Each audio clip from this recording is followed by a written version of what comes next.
ಈಗ ಸಿದ್ದರಾಮಯ್ಯನವರು ಬ್ಯಾಕ್ಗ್ರೌಂಡಲ್ಲಿ ಆಟ ಆಡೋಕ್ಕೆ ಸ್ಟಾರ್ಟ್ ಮಾಡಿದ್ದಾರೆ. ಅದಕ್ಕೆ ಇತ್ನಾಳ್ ಸರ್ ಅವರು ಕರೆಕ್ಟಾಗಿ ಹೇಳ್ತಾ ಇದ್ರು, ಯಾಕೆ ಡಿ ಕೆ ಅವರು ಮುಖ್ಯಮಂತ್ರಿ ಆಗಿದ್ದ ಕೂಡಲೇ ಸ್ಟಾರ್ಟ್ ಆಯಿತು ಅಂತ ಹೇಳಿದ್ರೆ, ಯಾಕೆ ಅಂತ ಹೇಳಿದ್ರೆ ನೀವು ಯಾವ ರೀತಿ ಅಸಮಾಧಾನನ ತೋರಿಸಿದ್ರಿ, ಕರ್ಮ ಕಮ್ಸ್ ಬ್ಯಾಕ್, ಅದಕ್ಕೆ ನಿಮಗೆ ಕರ್ಮ ವಾಪಸ್ ಬರ್ತಾ ಇದೆ. ಹೆಂಗೆ ಅಂತ ಹೇಳಿದ್ರೆ, ಇವಾಗ ನೀವು ಆಡಳಿತ ಮಾಡೋಕ್ಕೆ ಕೂತ್ಕೊಂಡಿದ್ದ ಕೂಡಲೇ ನಿಮಗೆ ಒಂದು ಈ ಯಾವ ರೀತಿ ಮಳೆ ಅತಿವೃಷ್ಟಿ ಮತ್ತು ಅನಾವೃಷ್ಟಿ ಸಮಸ್ಯೆ ಆಯಿತು, ಜೊತೆಗೆ ಈ ರೀತಿ ಮಂತ್ರಿಮಂಡಲ ಮಾಡ್ಕೊಂಡು ಬಿ ನಾಗೇಂದ್ರ ಅಂತ ಒಬ್ಬ ಪೇಮೆಂಟ್ ಗಿರಾಕಿನ ತೆಗೆದುಕೊಂಡ್ಬಂದು ನೀವು ಮಂತ್ರಿ ಮಾಡಿರ್ತಕ್ಕಂಥದ್ದು, ಅಥವಾ ಕೆಲಸನೇ ಗೊತ್ತಿಲ್ಲದೆ ಇರತಕ್ಕಂಥ ಮಧು ಬಂಗಾರಪ್ಪನ ಮಂತ್ರಿ ಮಾಡಿರೋದು. ನನಗೇನು ಅನಿಸ್ತು ಅಂತ ಹೇಳಿದ್ರೆ, ವೆರಿ ಸಿಂಪಲ್, ಮುಖ್ಯಮಂತ್ರಿಗಳ ಮಗ ಆಗಿರಬೇಕು ನೀವು ಮಂತ್ರಿ ಆಗೋಕ್ಕೆ, ಇಲ್ಲಾಂದರೆ ಎಷ್ಟು ಸೂಟ್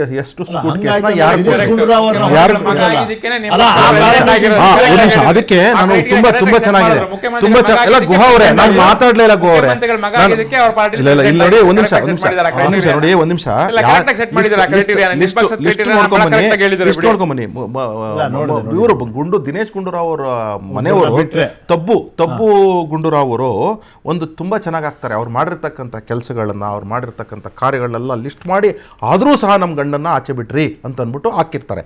ವಿಚಾರ ಏನು ಅಂತ ಹೇಳಿದ್ರೆ, ಕಾಂಗ್ರೆಸ್ ಪಕ್ಷಕ್ಕೆ ತ್ಯಾಗ ಅನ್ನೋದೇ ಗೊತ್ತಿಲ್ಲ, ಸ್ವಾರ್ಥ ಅನ್ನೋದೇ ಗೊತ್ತಿರೋದು. ಯಾಕೆ ಅಂದರೆ, ಈಗ ನೋಡಿ, ಹೊಸಬರಿಗೆ ಅವಕಾಶ ಕೊಡಬೇಕು ಅಂತಲೂ ಗೊತ್ತಿಲ್ಲ, ಆಮೇಲೆ ರಾಜ್ಯಕ್ಕೆ ಒಳ್ಳೇದು ಮಾಡಲಿಕ್ಕೆ ಯಾರನ್ನು ಬೇಕು ತೆಗೆದುಕೊಬೇಕು ಅನ್ನೋದೇ ಗೊತ್ತಿಲ್ಲ.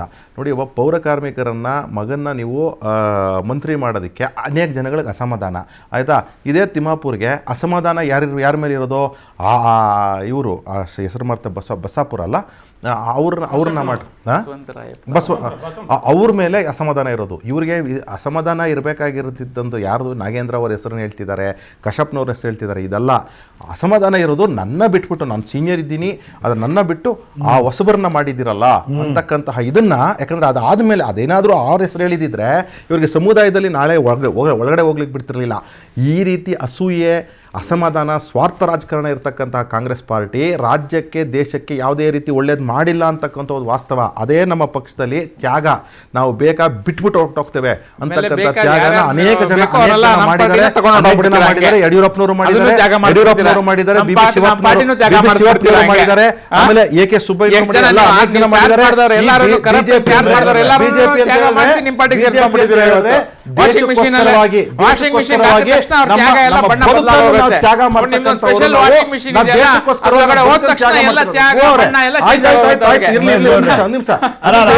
ಬದುಕನ್ನ ತ್ಯಾಗ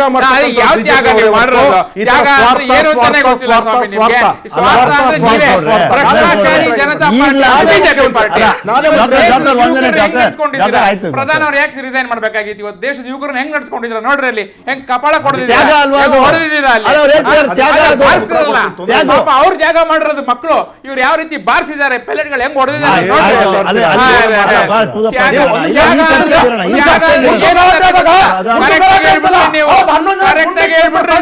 ಸರಿಯಾಗಿ ಹೇಳ್ಬಿಟ್ರಿ ನೀವು. ಇವತ್ತು ನೀವು ಏನ್ ಹೇಳಿದ್ ಕರೆಕ್ಟ್ ಎಲ್ಲ ದೇಶ ಜನ ಉತ್ತರ ಕೊಡ್ತಾರೆ ನೋಡ್ರಿ. ಬಿಹಾರದಲ್ಲಿ ಏನಾಯ್ತು,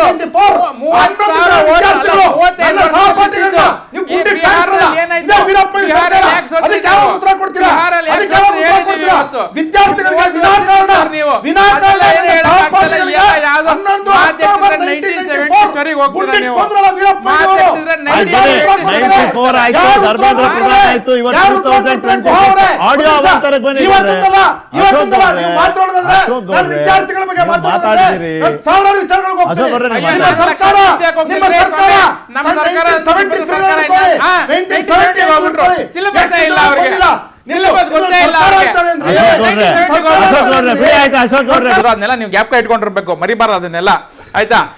ನಮ್ಮ ಮುಖ್ಯಮಂತ್ರಿಗಳ ಒಂದು ನೇತೃತ್ವದಲ್ಲಿ ಮತ್ತು ಹರಿಪ್ರಸಾದ್ ಅವರ ನೇತೃತ್ವದಲ್ಲಿ, ಸಿದ್ದರಾಮಯ್ಯನವ್ರ ನೇತೃತ್ವದಲ್ಲಿ ಕಲೆಕ್ಟಿವ್ ಆಗಿ ಖಂಡಿತ 2028 ಇಸ್ವಿಯಲ್ಲಿ ನಾವು ಅಧಿಕಾರಕ್ಕೆ ಬರ್ತೀವಿ, ಜನಕ್ಕೆ ಒಳ್ಳೇದ್ ಮಾಡ್ತೀವಿ. ಪಾಪ ಇವ್ರಿನ್ನ ವಿರೋಧ ಪಕ್ಷದಲ್ಲಿ ಇರುವಂತಾನೆ ಭಾಗ್ಯ ಅವ್ರಿಗೆ, ಅಲ್ಲೇ ಕಂಟಿನ್ಯೂ ಆಗ್ತಾರೆ ಅವರು, ಆಯ್ತಾ.